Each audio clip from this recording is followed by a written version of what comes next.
こんにちは、ヤクモ太郎です。今回も引き続き、ここ最近何週にもわたって世界最高峰のアートフェアであるアートバーゼル、そしてそのパートナーカンパニーの UBS バンク、この2つがタッグを組んでアートバーゼルの VIP の顧客、そしてこの UBS の顧客、世界中の富裕層からアンケートを取って調査をした膨大な分析結果のデータがアップされているということで解説をやっているんですけれども、今回初めてご覧になった方は以前の動画も見ていただけるとですね、詳しく理解いただけるんじゃないかと思ってますんで、ぜひ過去の動画もチェックしてください。さあ、そして今週は第4弾になりますけれども、資料的にはカテゴリー3に入ります。第3章、スペンディング。富裕層による美術品への支出という項目に入っていきます。2020年はパンデミックが起きて、アートのみならずですよね、世界中の産業、マーケットが低下したと。美術品と骨董品への支出は 22% 減少して、ロックダウンの後、強い需要が反動で起こり、アートフェアとかイベント、こういうものが復活して、すぐに回復していると。2023年、去年ぐらいからトレンドの一部が大きく変化して、地政学的不安定性が出てきた。金利が上昇した。高いインフレが起こっている。というようなことで、支出の潜在的な足かせになり、1000万ドル以上の価格帯の高級品市場は最も弱いセグメントになっていて、オークションやギャラリー、こういったところでは定額販売が好調になったと。これは前回でもお話ししているように、だいたい5000ドルっていう一定の基準、それ以下、そしてそのあたりの作品が販売数がとても伸びていると。トータル的な売り上げは下がっ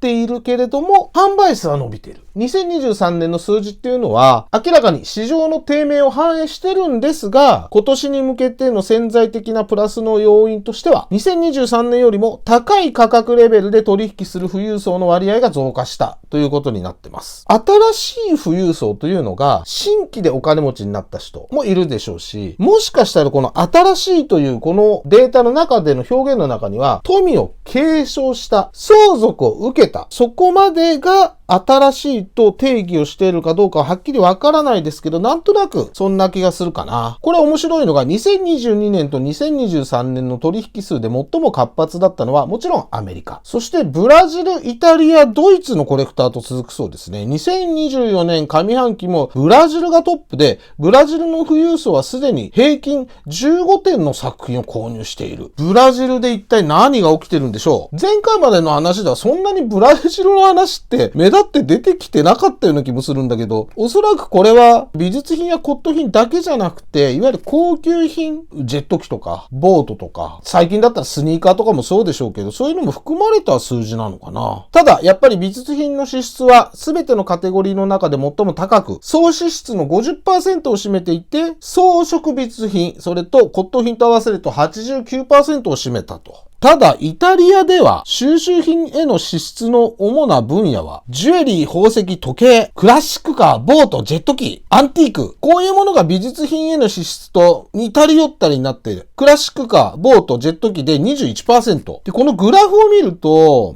赤の部分がファインアート、ピンクの部分がアンティークとデコレーティブアート、で、緑がアザーコレクションズ。で、一番右がイタリー、ここがアザーコレクションズがなんか異常に伸びてるっていう。ファインアートよりもクラシックカー買ったり、ボートとかジェット機とか圧倒的に高い。なんとなくわからないでもないけど。で、これで言うと、ファインアートが一番大きいのはブラジル。この日本が面白いのが、アザーコレクションズが 0% っていうことになってんだよね。アートバーゼルの VIP と UBS の顧客じゃなければこのアンケートに答えられないわけだから、そもそもそこに該当してる人が極端に日本が少ないっていうことも同時に表してるのかもしれない。例えば3000人の中の割合。これが書いてないよね、そもそも。アメリカ人が何人、台湾人が何人、イギリス人が何人みたいなものがわからないから、比率だけだと、割合、パーセンテージで言えばそうなんだろうけどっていう。で、次は媒体別の支出。簡単に言うと、原画、版画、彫刻、デジタル、美術っていうところの中では分けられると思うんだけど、2022年頃、NFT とかが盛り上がってデジタルの時代だなんて言ってデジタルアートに一部の媒体がアートマーケットに入ってきて期待されてたものの結構難しいっちゃ難しいじゃない。全員がその IT めっちゃ得意っていうわけでもないだろうし、後で出てくるけどもアートの購入を個人の独断の感覚で決めてるっていう人は極端に少ない。経験の浅い回答者にとって絵画は依然として最も重要なセグメントであり、アートフェアとかギャラリーで実際に目に見て触ってってことまではいかないけれどもそれに近い。しっかり確認して買えるもので、デジタルのマーケットよりも明らかにこの絵画のマーケットの方が歴史も長いし、正直 NFT アーティストって言われても誰だかよくわからないっていうパターンも結構多いじゃない。後で出てくるけど、そこの部分に関しては結構シビアにみんな調べてますよっていうことで、ここでは経験の浅いって書いてあるけども、新しくアートに触れてアートのコレクションする人にとっては絵画、その平面の原画なり版画なりというものが入り口としては購入しやすいっていうことなんだろうな。でもそれは納得ですよね。で、次はアーティスト別の支出ってことで、特定のアーティストの作品を購入する動機は多岐にわたる。そりゃそうだよね。全体的な状況がよくわからないときは、コレクターがリスクを回避する傾向が見られる。多くの人が馴染みのある分野や特定のアーティストに注目している。2022年には回答者の 43% が自分が知っている、またはよく知られているアーティストの作品のみを購入していたと。ただし2023年と2024年になると、よく知っているアーティストも買う。さっきはのみ買ってたでしょ？それが初めて発見したアーティストの両方を購入し始めてると。大多数の富裕層が今年中に少なくとも一部の新しく発見したアーティストの作品を購入してる。アジアの人はそういう傾向が強いかもしれないし、前にも出てたけど、香港の新しい富裕層っていうのが年齢層が低いから、やっぱりバーゼルとかセントラルとか、世界の中でも今もアートの取引としての場所としては、もしかしたら世界の中心になってる部分もあるので、香港の割合が高くなってくると。どのブランドっていうか、どの企業もあんな高いお金払ってずーっと CM 流し続けてるのも、なんとなく知ってるというイメージを定着させるためなわけであって、それがね、悪いことではないっていうか、若い富裕層は新しいアーティストの購入にやや積極的だと。その行動を区別する一つの要因は収集の動機。金銭的動機を持つ富裕層はよく知られているアーティストだけに固執する可能性がはるかに高い。非金銭的動機を持つ富裕層はそれの半分ぐらいだったっていうこと。金銭的動機を持つ富裕層っていうのは、いわゆる投資。これで少しでもお金が増えたり儲かったらいいっていうこの金銭的な動機が働いてるんで、それはよく知られたアーティストに行きますよねという。で、そうじゃなくて、本当にアートが好きでコレクションしてる。別にお金儲かんなくてもいいけど、私はアートが好きだというような人は、あまりそこは考えずに好きなものを買うとか、アートアドバイザーにいいですよって言われたものを買うとかっていうことなんだろうね。大多数の富裕層が新人アーティストを発掘する意欲がある。これ結構面白いのが 52% は新進系のアーティストを買ってる。21% が中堅のアーティスト。26% は定評のあるトップクラスのアーティストの作品。半分は若手買ってるっていう、この中堅アーティストっていう、この分け方が難しいよね。具体的に誰とかになるんだろう。次は購入チャンネル。何で買ってるか。もちろんオンライン販売はパンデミックになって、僕らもそうだったけど、ズームでなんとかします。在宅ですとか。世界中がこのオンラインっていうものに一気に対応せざるを得なくなった。でしょ？そこからサザビーズとかクリスティーズみんなオンラインで完結するようなオークションを始めた。この前なんて草間さんのサムホールのカボチャの原画が出てたの。これが8000万ぐらいで落札されてたんだけど、それはもうオンラインだったんだよね。いわゆるそのヤフオクと同じ形式。この下見もないし、オークションには別にわーってやらない。何日から何日までって決められてるオンラインビットだけのオークションで落札されてましたけどね。さすがだなっていう。アートを購入するために最も使用されたチャンネルはギャラリーまたはディーラーであり、回答者の 95% がギャラリー、オンライン、ソーシャルメディアまたはアートフェアで購入しました。ただし、ギャラリーを通じてのみ購入したっていう人は 11% しかいなくて、ギャラリーが販売に採用している新しいマルチチャンネルアプローチの重要性を示していると。アーティストの直接販売にアクセスする最も一般的な方法はインスタグラム経由が一番多い。アーティストから直接購入した人の 60% がインスタグラムでアート作品を見つけて直接とかアーティストからのリンクを介して買ってると。ただし、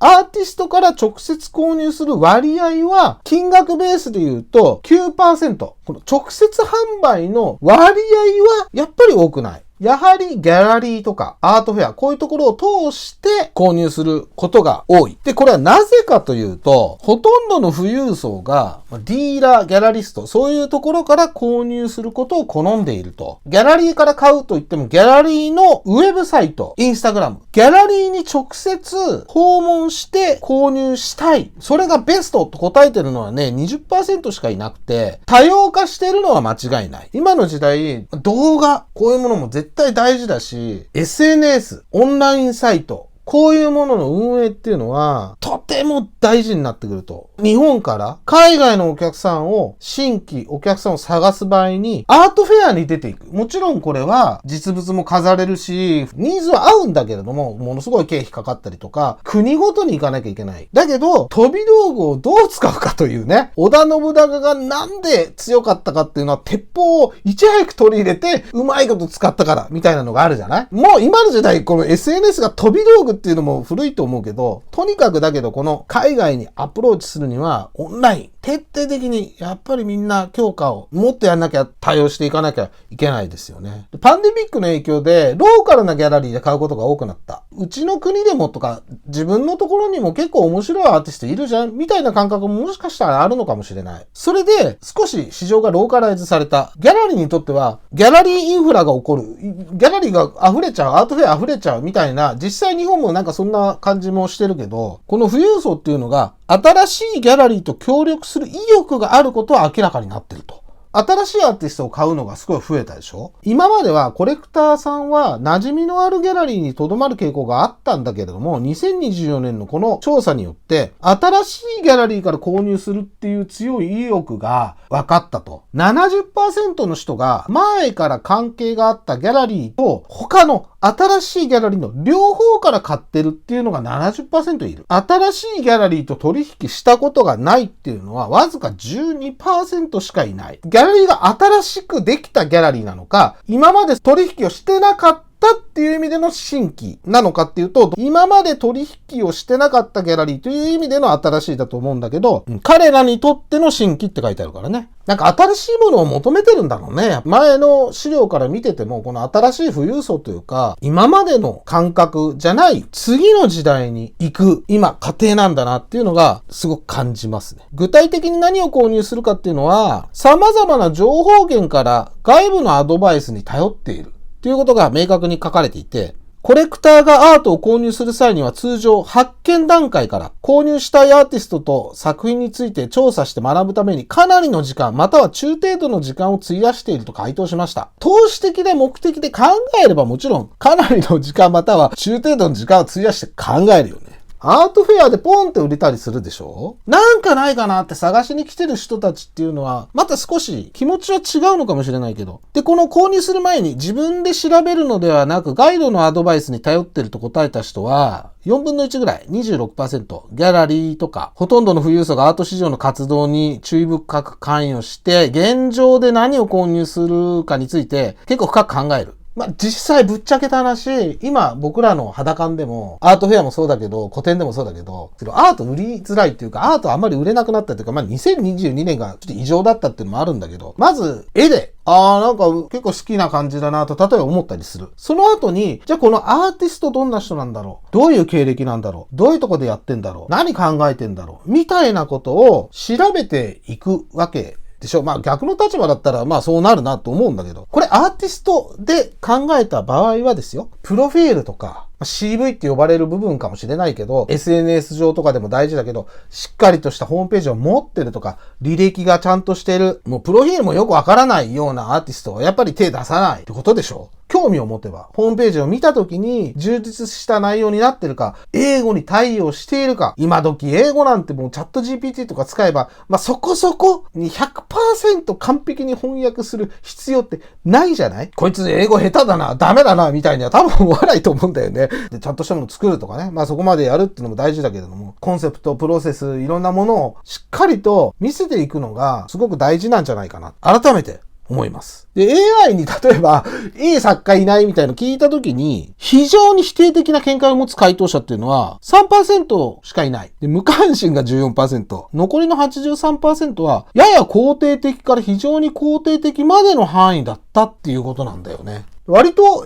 AI のアドバイスっていうのを期待してる感もある。今、ちょっとすごいからね、さっきの翻訳の話じゃないけど、かなり精度高くなってきてるから、だからこれぐらいの予算で、これぐらいのどうのこうのって入れたら結構おすすめのアーティストが AI から出てくるかもしれないよね。ということで今回の話は2024年になって衝動買いが少なくなった。じっくり調べるようになった。今まで付き合ってたギャラリーにとらわれない。新しいギャラリーでもどんどん積極的に新しい作品を買うようになった。で、次はいよいよ最後かな。富裕層がこのイベントに参加するとか、アートフェアとか参加するとか、今後の展望ですね。そういったことが書かれているようなので、また来週ですね、この解説をやってみたいと思っております。今回も最後までご覧いただきましてありがとうございました。チャンネル登録もお願いします。さよなら。